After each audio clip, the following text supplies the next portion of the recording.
City live દરરોજ સાંજે 6 કલાકે.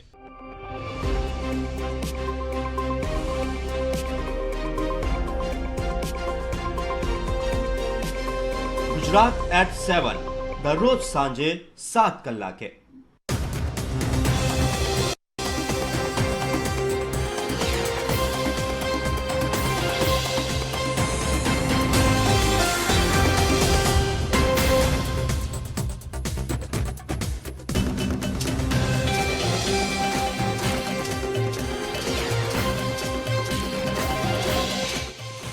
સૌરાષ્ટ્ર ટુ સુરત રોજ 7:30 કલાકે.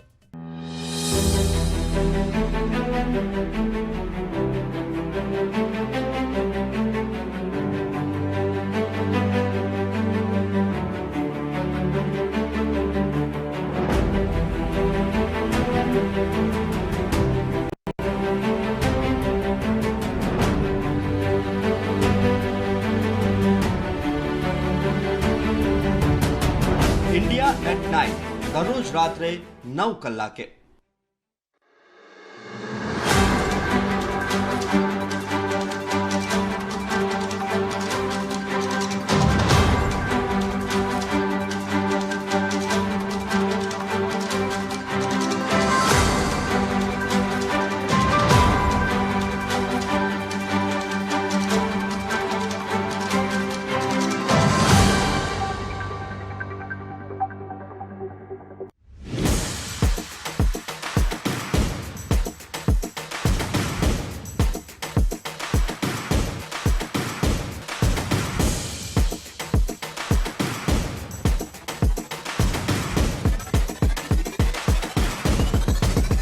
સિટી લાઈવ દરરોજ સાંજે 6 કલાકે.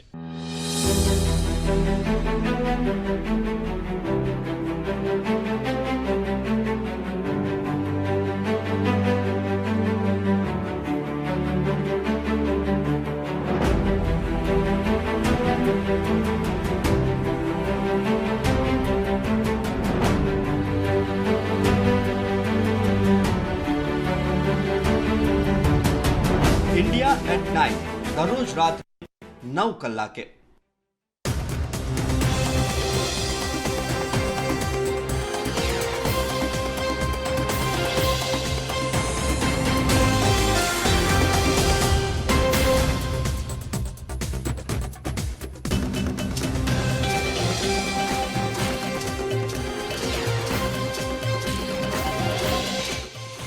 સૌરાષ્ટ્ર ટુ સુરત દરરોજ 7:30 કલાકે.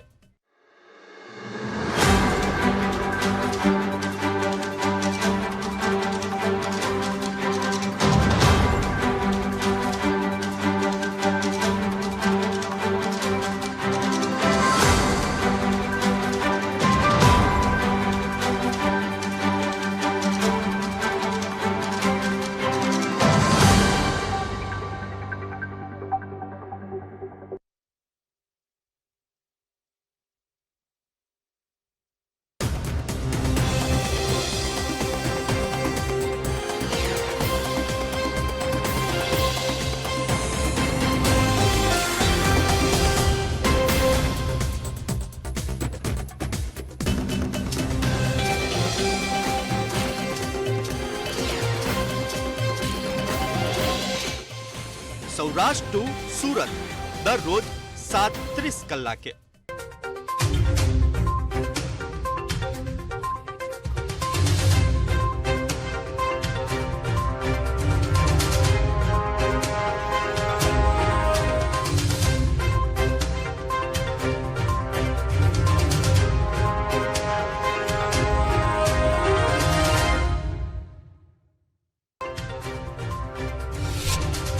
ગુજરાતમાં આગામી 7 દિવસમાં ભારે વરસાદની આગાહી. અરબ સાગરમાં સર્જાયેલું લો પ્રેશર આવતીકાલ સુધીમાં ડિપ્રેશનમાં ફેરવાશે. માછીમારોને દરિયો ન ખેડવા ચેતવણી. ગુજરાતમાં કમોસમી વરસાદે વિનાશ વેર્યો. તલ, મગ, અડદ સહિતનો પાક નિષ્ફળ. ખેડૂતોએ વળતરની માંગ કરી. ગુજરાતમાં કોરોનાનો ફરી પગપસારો. અમદાવાદમાં 24 કલાકમાં કોરોનાના 5 નવા કેસ. રાજકોટ કડીમાં પણ એક કેસ. મે મહિનામાં 40 કેસ નોંધાયા. 33 કેસ એક્ટિવ. 160 કરોડના ખર્ચે ગુજરાતના 18 અને ભારતભરના 103 રેલવે સ્ટેશનનું નવીનીકરણ. બિકાનેરથી પીએમ મોદી વર્ચ્યુઅલી ઉદઘાટન કર્યું. લીંબડીમાં મુખ્યમંત્રી ભૂપેન્દ્ર પટેલ હાજર રહ્યા. આગામી 26 મેના રોજ પીએમ મોદી અમદાવાદની મુલાકાતે. ઓપરેશન સિંદૂર બાદ પ્રથમ વખત અમદાવાદ આવતા સંગઠન દ્વારા ભવ્ય રોડ શોનું આયોજન કરાયું. વડોદરામાં વિધર્મી યુવકે રામજી મંદિરમાં આતંક મચાવ્યો. આરતીના ધતિંગ બંધ કરી દો કહી ભગવાનના ફોટાને લાત મારી. રોકવા ગયેલા પતાવી દેવાની ધમકી આપી.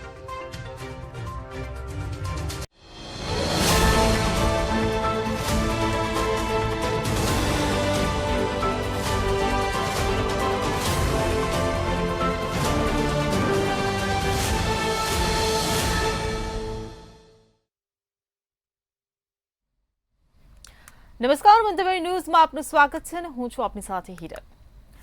जो सिंदूर मिटाने निकले थे उन्हें मिट्टी में मिलाया है.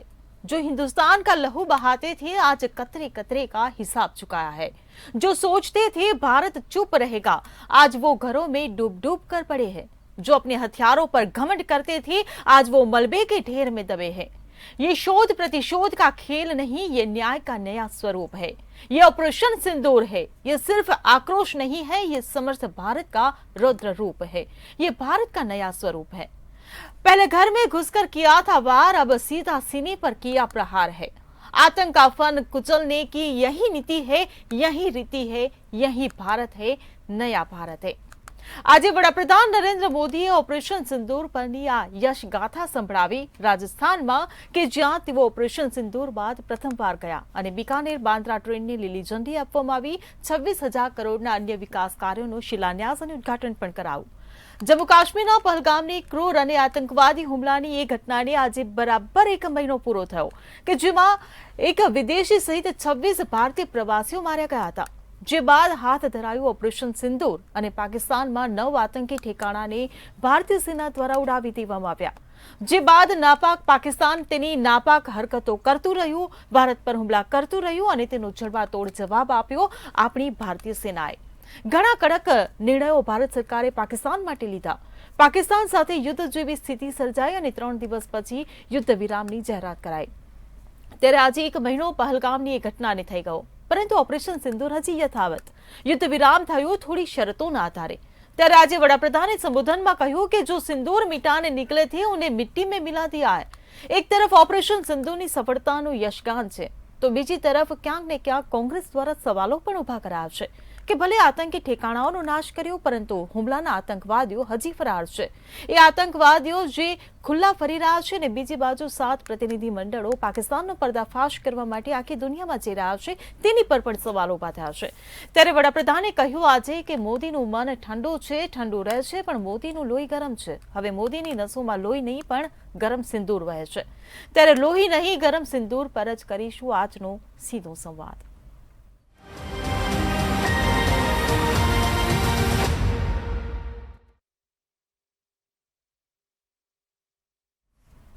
તો ચર્ચામાં આપણી સાથે જોડાઈ ગયા છે ભાજપમાંથી અશ્વિનભાઈ બેંકર, કોંગ્રેસમાંથી હિરેનભાઈ બેંકર આપણી સાથે જોડાયા છે અને રાજકીય વિશ્લેષક તરીકે જયવંતભાઈ પંડ્યા આપણી સાથે જોડાઈ ગયા છે. આપ ત્રણેય મહાનુભાવોનું મંતવ્ય ન્યૂઝમાં સ્વાગત છે.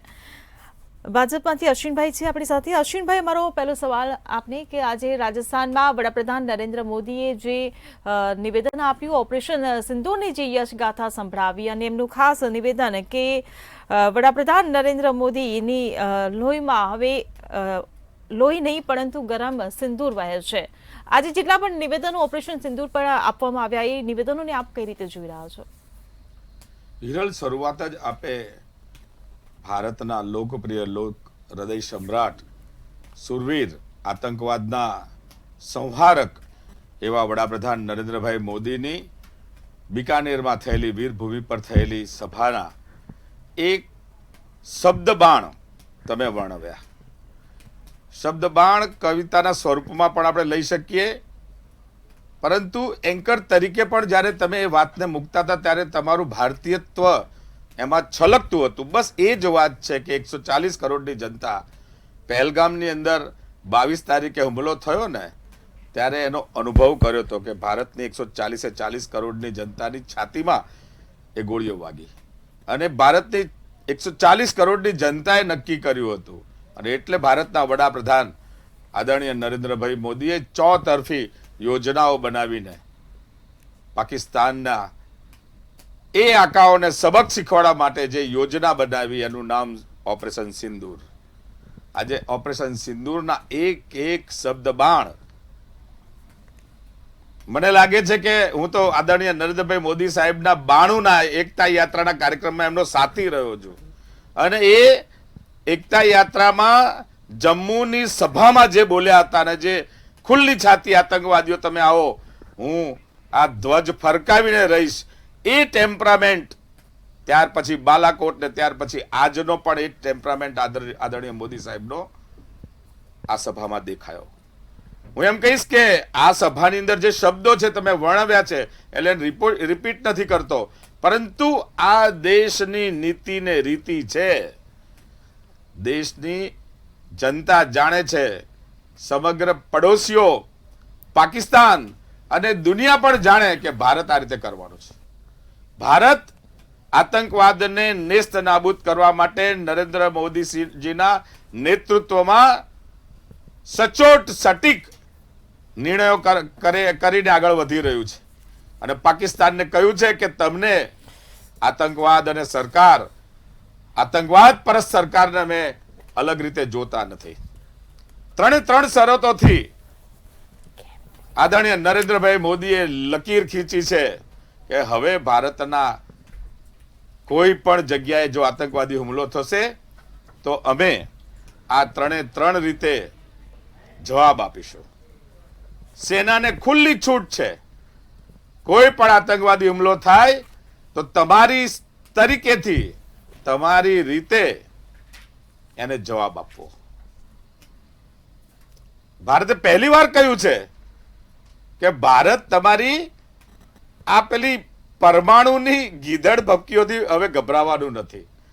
એ તમારા જે છે ને, આપણે ઘણીવાર દિવાળી પર જોઈએ કે મોટો બોમ્બ ફોડવાની આપણે લગાવી હોય ચાપ, પરંતુ સુરસુર્યું થઈ જાય એવા એટમ બોમ્બ, એનાથી આ ભારત ગભરાવાનું નથી.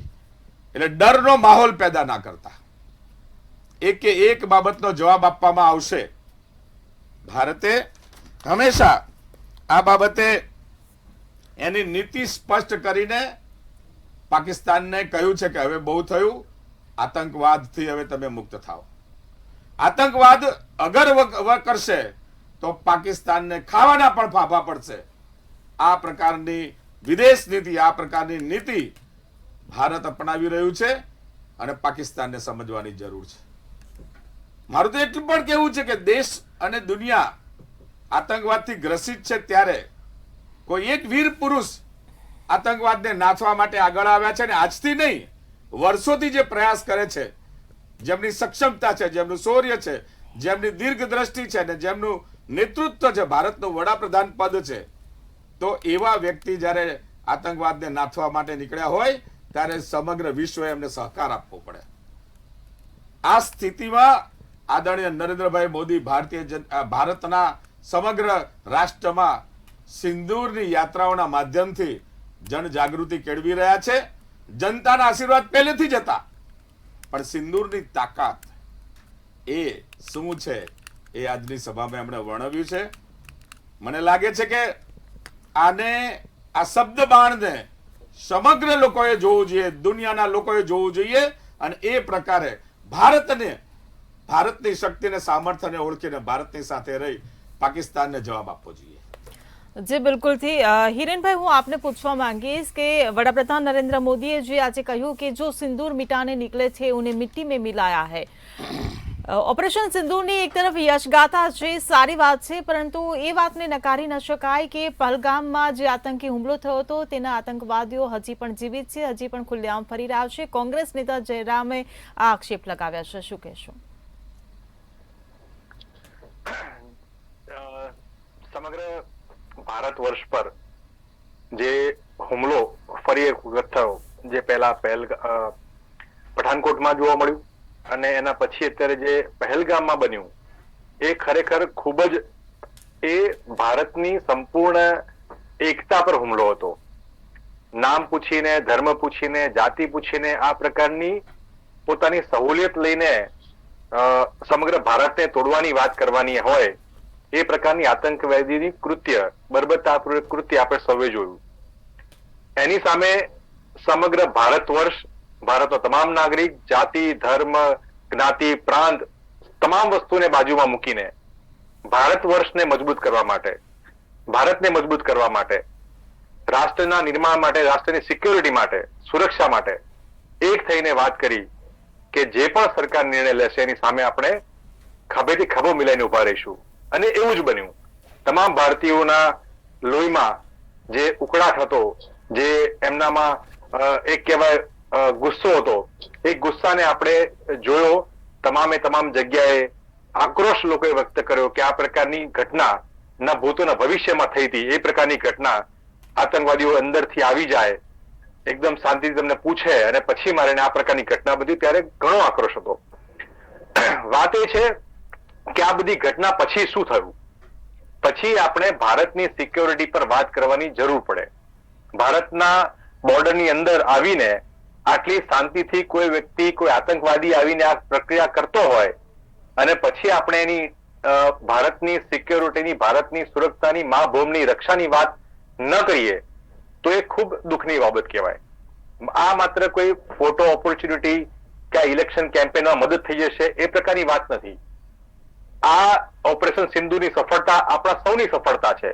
એ ભારતની જે આર્મી છે, જે થલ સેના છે, જે વાયુ સેના છે, જે નેવી છે, આ તમામને સલામ સાથે હું તમામ ભારતીયોની વતી હું કહેવા માંગુ છું કે આ એમની સફળતા છે. એમના શૌર્યને હું આપણે બિરદાવીએ છીએ. પણ આ પ્રકારની ઘટના બીજી વાર ન થાય એ માટે તમામ પક્ષોએ ભેગા થઈને આપણે એના માટે સુરક્ષિત વાત કરવી જરૂરી છે. નહીં માત્ર ભાષણો બાજુથી આપણે આ કામ નહીં થાય. આના માટે નક્કર પોલિસીની કામગીરી કરવી પડશે. શું કરવું પડે? ઓલ પાર્ટી મિટિંગમાં આપણે એના પર વાત કરવી પડે. સ્પેશિયલ સેશન બોલાવીને શું કામગીરી કરી છે, અમે શું કરવા જઈ રહ્યા છીએ, તમામને એક સાથે લઈને કામ કરવી જોઈએ. આપણે કહેવાતા હતા કે રશિયા અને યુક્રેનનું વોટ ફોન કરીને આપણે રોકાઈ દીધું અને અત્યારે ત્રીજો દેશ એટલે કે અમેરિકા એમ કહી રહ્યો છે કે અમે કહ્યું ને યુદ્ધ વિરામ થઈ ગયું. એ પછી ભારત ચૂપ રહે, ભારત એના વિશે કોઈ જ પ્રક્રિયા ન આપે. એટલે એ એક ભારતીય તરીકે આપણને એવું લાગે કે આ ત્રીજો વ્યક્તિ પાકિસ્તાન અને ભારતની જે યુદ્ધની નીતિ છે, ભારતની જે બનેલી દુશ્મનાવટ છે આજની નથી, એ ઘણા વર્ષોની છે.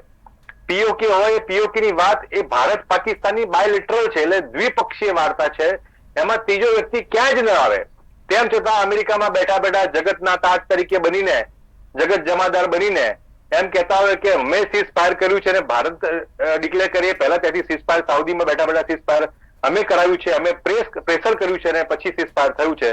આ પ્રકારની વાત થતી હોય ને આપણું વિદેશ મંત્રાલય કે સરકાર એમાં એક શબ્દ ન ઉચ્ચારે, એ ખરેખર એક વિદેશી નીતિ તરીકે આપણે ખૂબ નબળા ઉતર્યા છીએ. ભારતીય તરીકે આપણને જાણવાનો હક થાય કે કઈ વસ્તુ ક્યાં શું બની છે, ક્યાં કાચું કપાયું છે અને આગામી દિવસો આપણે શું પગલા લેવા જઈ રહ્યા છીએ. આ ભારતીય તરીકે આપણે આ સુરક્ષાની વાત આવે ત્યારે કોઈ જ પણ રાજકીય ટિપ્પણી કર્યા વગર સુરક્ષાને પ્રથમ ક્રમાંકે મૂકીને આપણે સૌને સાથે લઈને આ કામ કરવું જોઈએ. ભૂતકાળમાં થયા જ છે. અમેરિકામાં જયારે આદરણીય ઇન્દિરા ગાંધીજી, જેને આઈએલઈડી કહેવામાં આવતા હતા, એ ત્યાં ગયા અને જ્યાં અમેરિકા દ્વારા અપમાનિતની પરિસ્થિતિમાં મૂકવામાં આવે ત્યારે પાછા સૌથી પહેલી કામગીરી એમને કરી કે અટલ બિહારી વાજપેયી સાથે મુલાકાત કરી અને એમને કહ્યું કે આ પ્રકારની પરિસ્થિતિ છે, આપણે યુદ્ધની સ્થિતિમાં આગળ વધી રહ્યા છીએ. અને એમાં સૌથી સુંદર વાત એમ કહેવાય કે અટલ બિહારી વાજપેયીએ પણ યુએનમાં હોય કે તમામ અલગ અલગ જગ્યાએ હોય, ભારતનો પક્ષ રજૂ કરવા માટે ભારત સરકારે એમને મોકલ્યા હતા. જે સિલસિલો 2014 થી લઈને 2000 અને ભૂતકાળની તમામ સરકારોએ કર્યો છે, એ સિલસિલો અલગ અલગ દેશોમાં અલગ અલગ પાર્ટીના ડેલિગેટ્સ અલગ અલગ દેશમાં જાય અને ભારતની વિદેશ નીતિને મજબૂત કરવા માટેની કામગીરી કરે થતી આવી છે. બહુ દુઃખ સાથે મને કહેવું પડે કે 2014 પછી આ પ્રક્રિયા બંધ કરી દેવામાં આવી. અત્યારે જયારે આપણે અલગ અલગ ડાયમેન્શનમાં કામગીરી થઈ રહી છે, વિદેશ નીતિમાં આપણે અલગ અલગ જગ્યાએ ક્યાંક ગ્લિચમાં ફસાઈ રહ્યા છીએ, એ વખતે આપણે હવે ફરીથી એમપી મોકલવાની વાત થઈ રહી છે. હું સ્પષ્ટપણે માનું છું કે જ્યારે પણ સૈન્ય અત્યારે હાલમાં અપર હેન્ડ પર હતું, એ વખતે સીઝ ફાયર કરવાનો નિર્ણય કોણે કર્યો એ ભારત દેશને જાણવાની જરૂર છે.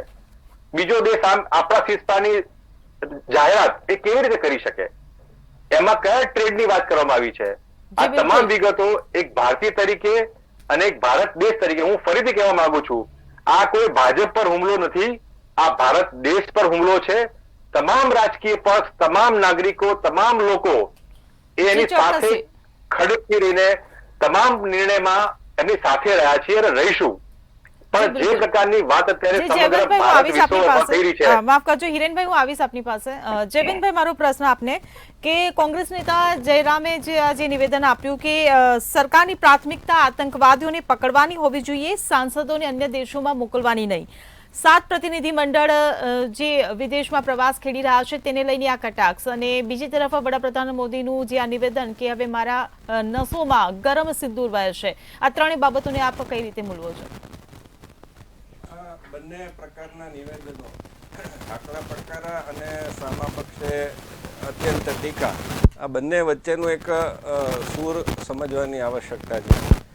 પહેલી વાત તો એ છે કે આકરા પડકારા કરીએ એ બરાબર છે, પણ જેમ હિરેનભાઈએ કહ્યું એમ કે પહેલગામમાં આક્રમણ થયું કે હું એના માટે આક્રમણ શબ્દ વાપરું છું, કારણ કે પાકિસ્તાને આપણી સામે આ યુદ્ધ 1921થી લાદેલું છે. જ્યારે મલબારમાં મોકલા નરસંહાર થયો તો હિન્દુઓનો નરસંહાર કરવામાં આવ્યો હતો, ત્યારથી એમણે હિન્દુઓ સામે આ પ્રકારનું યુદ્ધ આદરેલું છે. એટલે 1947માં ઓક્ટોબર 1947માં એમણે કાશ્મીર ઉપર હુમલો કર્યો, 1971 અને પહેલાં 1965માં આપણી સામે યુદ્ધ કર્યું અને એમાં ભૂંડે હાલ પછડાટ પામ્યા.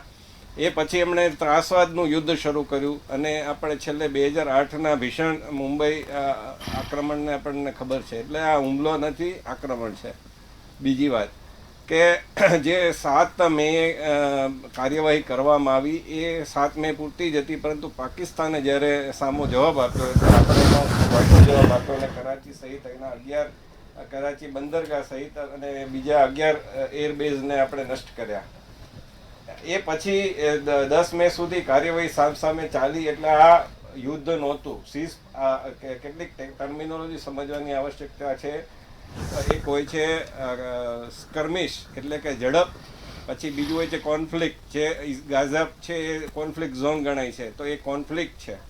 ત્રીજું હોય છે વોર, અને વોરમાં પણ લિમિટેડ વોર હોય છે અને ફૂલ ફ્લેજ વોર હોય છે. તો સીઝ ફાયર તો ભારત અને કાશ્મીર વચ્ચે 1972થી સિમલા કરાર થયો ત્યારથી ચાલ્યો જ આવે છે. તમે 2014ના આંકડા જોશો તો 132 વાર સીઝ ફાયર વાયોલેશન એટલે કે શસ્ત્ર વિરામ, એના માટે હું શબ્દ વાપરું છું, શસ્ત્ર વિરામ. તો એ શસ્ત્ર વિરામનું ઉલ્લંઘન પાકિસ્તાન કરતું આવે છે. જ્યારે પણ એને ત્રાસવાદીને મોકલવા હોય છે ત્યારે એને કવર ફાયરિંગ આપવા માટે એ સીઝ ફાયર વાયોલેશન કરે છે, જેને આપણે શસ્ત્ર વિરામ ઉલ્લંઘન કહી શકાય. અને પછી એ આપણે જવાબ આપીએ એટલે બંધ થઈ જાય, કાં તો એના ત્રાસવાદીને અહીંયા આપણે ઠાર મારીએ છીએ. આવા કેટલાય ત્રાસવાદી અત્યારે જમ્મુ કાશ્મીરમાં ઠાર મરે છે, જેનો આંકડો આપણે આપતા નથી, કારણ કે આપણા માટે ઘણીવાર આક્રમણ છે એ લોકો કરે અને આપણા લોકો મરે એ મોટા સમાચાર બનતા હોય છે. જ્યારે એ લોકોના ત્રાસવાદીઓ મરાતા હોય છે, 3-4 મરાતા હોય, એક મરાતો હોય તો પણ આજે જ અત્યારે એક મરાયાના સમાચાર, કિશ્તવાડમાં મરાયાના સમાચાર આવ્યા છે. અનેક જાસૂસો પકડાઈ રહ્યા છે ઠેક ઠેકાણેથી. જ્યોતિ મલ્હોત્રાનો તો કિસ્સો બહુ ચગેલો છે. એ સિવાય પણ તારીફ કરીને પણ એક જાસૂસ પકડાયો છે. આવા ઘણા બધા પગલાં થઈ રહ્યા છે. પણ જે હિરેનભાઈએ પ્રશ્ન ઉઠાવ્યો એ ફરીવાર હું કહું છું કે આક્રમણ થયું કેવી રીતે, કારણ કે જમ્મુ કાશ્મીરમાં ચૂંટણી આપવાની આવશ્યકતા નહોતી, એ આપી, એ સુપ્રીમ કોર્ટના ચુકાદાને અધીન આપી, પરંતુ એ સુપ્રીમ કોર્ટના ચુકાદાને પણ પડકારવાની આવશ્યકતા હતી, કારણ કે કાશ્મીરમાં આ તો પહેલગામમાં આપણે જોયું 22 એપ્રિલે, પરંતુ એ પહેલાં 2020 હોય કે ત્યારથી લઈને 2024 સુધી અનેક શ્રમિકો ઉત્તર પ્રદેશ અને બિહારના શ્રમિકો ત્યાં કામ કરવા જતા તો એમની હત્યાઓ થઈ છે. પરંતુ સામે પક્ષે કોંગ્રેસ માટે પણ હું કહીશ કે ભાઈ ઇન્દિરાજી આયર લેડી છે બરાબર છે, પણ POK ત્યારે કેમ ન લીધું, ત્યારે કેમ 90,000 સૈનિકો છોડી મૂક્યા? કદાચ કોંગ્રેસના મિત્ર એમ કહે કે ભાઈ જીનેવા કન્વેન્શન હતું, પણ જીનેવા કન્વેન્શનમાં આપણા 56 કેદીને પણ છોડાવી શકાતા હતા, એ કેમ ન છોડાવ્યા? અને એને સબડવા દીધા ત્યાં જેલમાં. સરબજીતસિંહ છેલ્લો આપણે ખબર છે, એવા ઘણા બધા લોકો છે એ ત્યાં સબડે છે અથવા તો કદાચ મરી પણ ગયા છે. તો એ અને બીજું કે આપણે સ્વીકારી લીધું સિમલા કરાર, તો તો એ પ્રકારનું જે કંઈ અને બીજું કે એ સિમલા કરાર પછી ઇન્દિરાજીએ સૌથી મોટી ભૂલ તો શું કરી કે જમ્મુ કાશ્મીરમાં જે સાવ રાજકારણમાંથી ફેંકાઈ ગયા હતા શેખ અબ્દુલ્લા, એને તમે કોંગ્રેસની સરકાર હતી એમ છતાંય તે કોંગ્રેસને એવું કીધું ત્યાંની સરકારને કે શેખ અબ્દુલ્લાને ટેકો આપો, એ ચૂંટાયા પણ નહોતા તો એને મુખ્ય પ્રધાન બનાવો. અને એ પછી જે શેખ અબ્દુલ્લાએ તેનું ઇસ્લામીકરણ કર્યું, પાકિસ્તાનીકરણ કર્યું અને બધા ધીમે ધીમે છેક 1990 સુધી એ સિલસિલો ચાલ્યો. તો એ કેમ થવા દીધું એ પણ મોટો પ્રશ્ન છે. રાજીવ ગાંધીએ જગમોહનના જે સિગ્નલ હતા એટલે કે એમણે પત્ર લખ્યા હતા, પત્રમાં શંકા વ્યક્ત કરી હતી, ચેતવણી આપી હતી કે ત્રાસવાદ અહીંયા વધી રહ્યો છે, એની સામે કંઈ પગલાં લો. પરંતુ ફારૂક અબ્દુલ્લા એમના મિત્ર હતા. અત્યારે પણ આ જ વસ્તુ થઈ રહી છે, અત્યારે પણ એ અબ્દુલ્લા પરિવાર જ છે.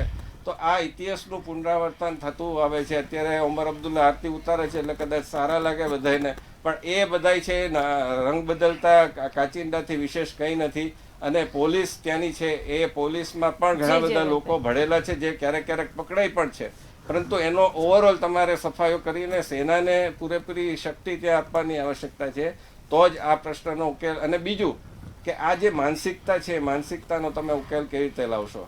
એ માનસિકતા ક્યાંથી આવે છે? પાકિસ્તાનની રચના ક્યાંથી થઈ? એનો વિચાર ક્યાંથી આવ્યો? ઉત્તર પ્રદેશના અલીગઢ મુસ્લિમ યુનિવર્સિટીના માંથી આવ્યો. તો એ જે કટ્ટરતા ત્યાંથી જન્મે છે એની ઉપર તમે પ્રહાર નથી કરતા. આજે કેટલા બધા લોકો ભારતમાંથી પકડાય છે જે લોકો પાકિસ્તાન પ્રેમી છે, એમને પાકિસ્તાન વહાલું લાગે છે. તો એ કેમ લાગે છે? અત્યારે તમે પકડીને પૂરી દેશો, બાંગ્લાદેશીઓ અને ચંડોળા તળાવમાંથી તમે મોકલી દેશો, પણ એ ચંડોળા તળાવમાં કેમ વસવા દીધા? તો આ બધા ઘણા બધા પ્રશ્નો છે જેનો ઉત્તર છે બંને પક્ષોએ આપવો પડશે. જી બિલકુલ. અશ્વિનભાઈ, હું આપને પૂછવા માંગીશ કે જે 7 પ્રતિનિધિ મંડળ જે વિદેશ પ્રવાસ ખેડી રહ્યું છે, પાકિસ્તાનનો આઈનો કે પાકિસ્તાનનો આતંકવાદનો ચહેરો લોકોની સામે લાવવા માટે, દુનિયાની સામે લાવવા માટે શું પરિણામો આવશે? ખૂબ સારા પરિણામ આવશે. ભારત હંમેશા પાકિસ્તાનની આ કરતૂતોને ઉઘાડી પાડી રહ્યું હતું અને એના નક્કર પુરાવા દેશ અને દુનિયામાં અને પાકિસ્તાનને આપ્યા છે. પરંતુ પાકિસ્તાન જૂઠી વાતોને ફેલાવી હંમેશા દુનિયાની અંદર પોતાનો કટોરો ભરવા માટે, નાણાંનો કટોરો ભરવા માટે ભારતને ખોટી રીતે ચિતરે છે. અને એટલા માટે આ વખતે પુરાવા સાથે આપણા 7 પ્રતિનિધિ મંડળ, એમાં કોંગ્રેસના લોકો પણ છે, એમાં અનેક પાર્ટીઓના લોકો છે, એમાં અનેક નાગરિક સન્માનિત નાગરિકો છે, અમુક વિદ્વાન લોકો છે, એ ભારતનો પક્ષ રાખવા જવાના છે. અને એટલે ભારતનો પક્ષ રાખશે ત્યારે અનેકવિધ પરિણામો આવવાના છે. એવું નથી કે ખાલી ફરવા જવાના છે, કારણ કે અનેક દુનિયાના દેશોને આ બાબતે એ કહી અને ડિપ્લોમેટિક એક્શન્સ લેવાના છે. મારે કોંગ્રેસને આટલું કહેવું છે, કોંગ્રેસ આ પાકિસ્તાનનો જન્મ કરાવવા માટે નહેરુની આ ભારતના વડાપ્રધાન બનવાની લાજ હતી. ભારતની અંદર તમે પાકિસ્તાનને નથી બોલ્યા કારણ કે તમારું સુડો સેક્યુલરિઝમ કામ કરે છે, મતનું રાજકારણ કામ કરે છે. જી બિલકુલ. ભારતના મુસ્લિમોના મતના રાજકારણના કારણે પાકિસ્તાન સામે તમે આંખ ઊંચી કરીને બોલતા નહોતા. આ નરેન્દ્ર મોદી ડે 1 થી આતંકવાદને નાથવા માટે કામ કરે છે અને એના અનેક પુરાવા આપ્યા છે.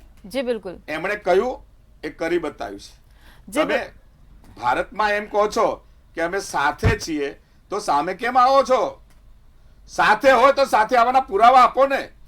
આજે દેશ 140 કરોડનો દેશ સાથે છે, સૈન્યનું શૌર્ય બતાવી રહ્યું છે, નેતૃત્વની દિશા સ્પષ્ટ છે, ત્યારે તમને ક્યાં પેટમાં દુખે છે? હા, કામ કર્યું છે એટલે લોકમત તો છે, અને લોકમત છે એટલે ભારતીય જનતા પાર્ટીને પ્રબળ બહુમત મળે. તમારી દુકાનો બંધ થાય છે, એનું આ પેટમાં દુખતું હોય તો એમાં અમે કશું ના કરી શકીએ. તમારે પણ શૌર્ય બતાવવાની આવશ્યકતા હતી. આજે પણ ભારતનું સૈન્ય શૌર્ય બતાવે છે, ત્યારે તમને ક્યાં પાછળ રાખ્યા છે? બધી સર્વ પાર્ટીઓને સાથે રાખી છે. સર્વ પાર્ટીઓ સાથે રહીને ભારતનો વિકાસ અને ભારતમાંથી થતો આતંકવાદ રોકી ના શકીએ? જી અશ્વિનભાઈ. હિરેનભાઈ, હું આપને પૂછવા માંગીશ કે ઓપરેશન સિંદૂરની જે વાત હતી, ઓપરેશન સિંદૂર માટે કોંગ્રેસે એક વિશેષ સત્ર બોલાવવાની જે માંગ કરી હતી, હજુ સુધી માંગ પૂરી નથી થઈ. અને અશ્વિનભાઈ હમણે જે વાત કરી તેનો પણ જવાબ આપો. હા, એટલે બે મુખ્ય વાત જે તમે પણ વાત કરી, ખૂબ સારી વાત કરી. જેમ જયવંતભાઈ કહ્યું કે આ યુદ્ધ છે, હુમલો છે, આક્રમણ છે, શું છે, એની ખરેખર જાણ એ તમે ને હું ને અશ્વિનભાઈ ભલે ગમે તે બોલે એ તો ના થઈ શકે. એ તમારે સંસદના પટલ પર કહેવું પડે, સર્વદળીય બેઠકમાં કહેવું પડે કે આ હતું શું, આ હુમલો હતો, આક્રમણ હતું કે વોર થઈ ગયું હતું. એ તમારે ઓન ડોક્યુમેન્ટેશન વાત કરવી પડે. પ્લેટફોર્મ છે, એ પ્લેટફોર્મમાં વાત કરવા સરકાર તૈયાર નથી. બીજી વાત એના પુરાવાની વાતો કરે છે કે તમે અમે સાથે છીએ, એના પુરાવા આપો. સર્વદળીય બેઠકમાં એક સુરે વાત કરવામાં આવી કે અમે તમારી સાથે છીએ, પણ સાંભળવા માટે મોદી સાહેબ ત્યાં હાજર નહોતા. આખી ચર્ચામાં અમે તમારી સંપૂર્ણ સાથે છીએ એ વાતને રજૂ કરવા માટે એક દિવસ સત્રની માંગ કરી, જેમાં આપણે સંપૂર્ણપણે કહી શકીએ કે શું કામ આગામી દિવસ શું હોવા જોઈએ.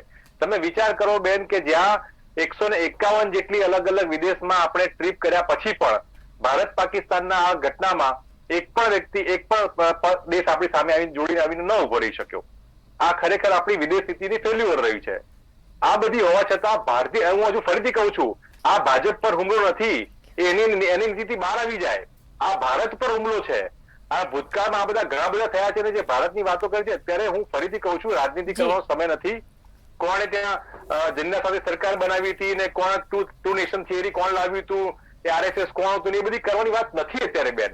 અત્યારે આ નેશનલ સિક્યુરિટીની વાત છે, ભારતની સુરક્ષાની વાત છે. ત્યારે પક્ષાપક્ષીથી પર રહીને આપણે રાજકીય નિવેદનબાજી ને સિંદૂર લોહીમાં છે ને બધું છે ને બધું કરવા કરતા તમે ચીન અત્યારે આપણા એમાં 40-50 કિલોમીટર ઘૂસી ગયું છે, એમાં આપણે કંઈક કરીએ, એના વિશે ચર્ચા કરીએ. આ કેમ બન્યું, આ કેમ ન બન્યું, એના માટે ચર્ચા કરીએ. ભાષણબાજી કરવા માટે આપણે પાસે ઘણો બધો સમય છે, એ થશે. પણ જયારે ભારત પર હુમલો હોય ત્યારે આપણે સૌએ ભેગા થઈને એને એક ટકોરથી વાત કરવી જોઈએ. આ પ્રકારની થોડો સમય આપવો જોઈએ. વચ્ચે ના બોલીએ, આપણે શાંતિ સાંભળીએ. ટાર્ગેટ હોવો જોઈએ. અશ્વિનભાઈ વચ્ચે ના બોલીએ, આપણે શાંતિ સાંભળીએ. એટલે વાત એ છે, હું સંપૂર્ણપણે આજે પણ હું કોંગ્રેસ પક્ષ વતી કહેવા માંગુ છું કે જ્યાં પણ જે પણ પ્રકારની કાર્યવાહી ભારત સરકાર કરશે એમાં સંપૂર્ણ ટેકો છે. પણ શું થઈ રહ્યું છે, કેવું થઈ રહ્યું છે, આ કેમ અટકશે, એના માટેની સ્વસ્થ ચર્ચા કરવા માટે આપણે સર્વદળીય બેઠક બોલાવવી જોઈએ, એક સેશન બોલાવવું જોઈએ અને જનતાને ઇન્ડિયા વોન્ટ્સ ટુ નો કે શું થયું છે. જેમ જયવંતભાઈ અત્યારે રાજકીય વિશેષક છે, એ કહી શકતા નથી કે આક્રમણ હતો, હુમલો હતો કે સીઝફાયર થયું. આ તમામ વસ્તુઓ એ ભારત દેશને જાણવાનો અધિકાર છે. એ ભાષણોમાંથી નહીં, પણ ખરેખર આપણી પાસે પટલ છે, લોકશાહીનું મંદિર છે. આ તમામ વસ્તુ મંદિરમાં મૂકવાની જરૂર છે, નહીં કે જાહેર પ્લેટફોર્મ પર. જી બિલકુલ, સમયનો અભાવ છે. જયવંતભાઈ, સમય તો સમાપ્ત થઈ ચુક્યો છે, છતાં પણ એક બે લીટીમાં મને જવાબ આપી દો કે 1 મહિનો જે આજે પૂરો થઈ ગયો છે પહેલગામ આતંકી હુમલાને લઈને, આ 1 મહિનામાં જે પણ થયું, હવે આગામી સમયમાં શું જોવાનું રહેશે, આગામી સમય કેવો રહેશે, બ્રીફમાં શું કહેશો? નહીં, એટલે વિદેશ ખાતાએ પણ કહ્યું છે અને સેનાએ પણ કહ્યું છે અને નૌસેના છે એના વિડીયો પણ આપે છે કે આ ઓપરેશન સિંદૂર પૂરું નથી થયું. આપણે ડેનમાર્કમાં પણ પોર્ટુગલમાં પાકિસ્તાની પ્રદર્શનકારીઓને પણ ત્યાંના દૂતાવાસે કહ્યું હતું કે ઓપરેશન સિંદૂર ચાલુ જ છે અને આને ચાલુ રાખવું જ પડશે. આ આતંકવાદીઓને જવાબ આપવો પડશે. હમણાં જ અબુ હમઝા કરીને જે લશ્કરનો ત્રાસવાદી છે એની ઉપર અજ્ઞાત આક્રમણકારીએ ત્યાં એની ઉપર હુમલો કર્યો અને અત્યારે હોસ્પિટલમાં છે. તો આવા અજ્ઞાત હુમલાવરોને પણ આપણે અભિનંદન આપવા જોઈએ કે જે ત્યાંના ત્રાસવાદીઓને દોઝખ શરણ પહોંચાડે છે. જી બિલકુલ, આપ ત્રણેય મહાનુભાવો અમારી સાથે ચર્ચામાં જોડાયા બદલ આપનો આભાર. તો એક તરફ પક્ષાપક્ષી છે, એક તરફ આક્ષેપ પ્રતિ આક્ષેપ પણ છે અને એની સામે ઓપરેશન સિંદૂરની સફળતા પણ છે, તેની યશગાથા પણ છે. હવે આગામી સમયમાં જોવાનું રહેશે કે 7 પ્રતિનિધિ મંડળ જે વિદેશે ગયા છે પાકિસ્તાનનો આતંકી ચહેરો દુનિયાની સામે લાવવા માટે, ત્યારે હવે આગામી સમયમાં જોવાનું રહ્યું કે આના પરિણામો શું આવશે, શું અસરો આવશે. ચર્ચામાં હાલ બસ આટલું જ. ફરી મળીશું. નમસ્કાર.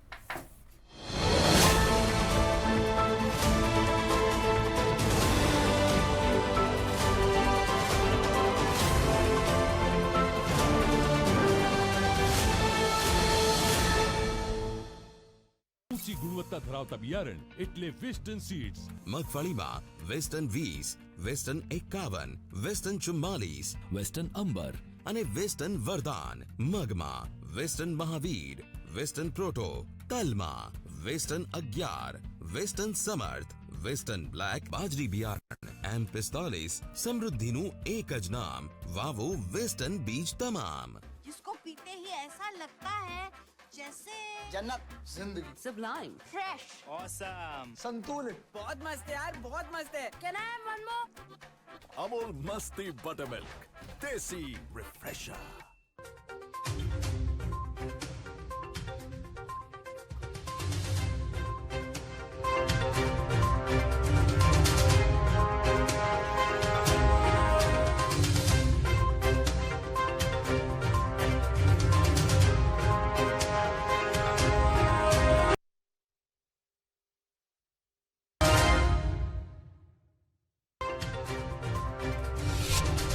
ગુજરાતમાં આગામી 7 દિવસમાં ભારે વરસાદની આગાહી. અરબ સાગરમાં સર્જાયેલું લો પ્રેશર આવતીકાલ સુધીમાં ડિપ્રેશનમાં ફેરવાશે. માછીમારોને દરિયો ન ખેડવા સૂચના. ગુજરાતમાં કમોસમી વરસાદે વેર્યો વિનાશ. તલ, મગ, અડદ સહિતનો પાક નિષ્ફળ. ખેડૂતોએ વળતરની માંગ કરી. ગુજરાતમાં કોરોનાનો ફરી પાકે ફસારો. અમદાવાદમાં 24 કલાકમાં કોરોનાના 5 નવા કેસ. રાજકોટ કડીમાં પણ એક કેસ. મે મહિનામાં 40 કેસ નોંધાયા. 33 કેસ એક્ટિવ. 160 કરોડના ખર્ચે ગુજરાતના 18 અને ભારતભરના 103 રેલવે સ્ટેશનનું નવીનીકરણ. બિકાનેરથી પીએમ મોદી વર્ચ્યુઅલી ઉદઘાટન કર્યું. લીંબડીમાં મુખ્યમંત્રી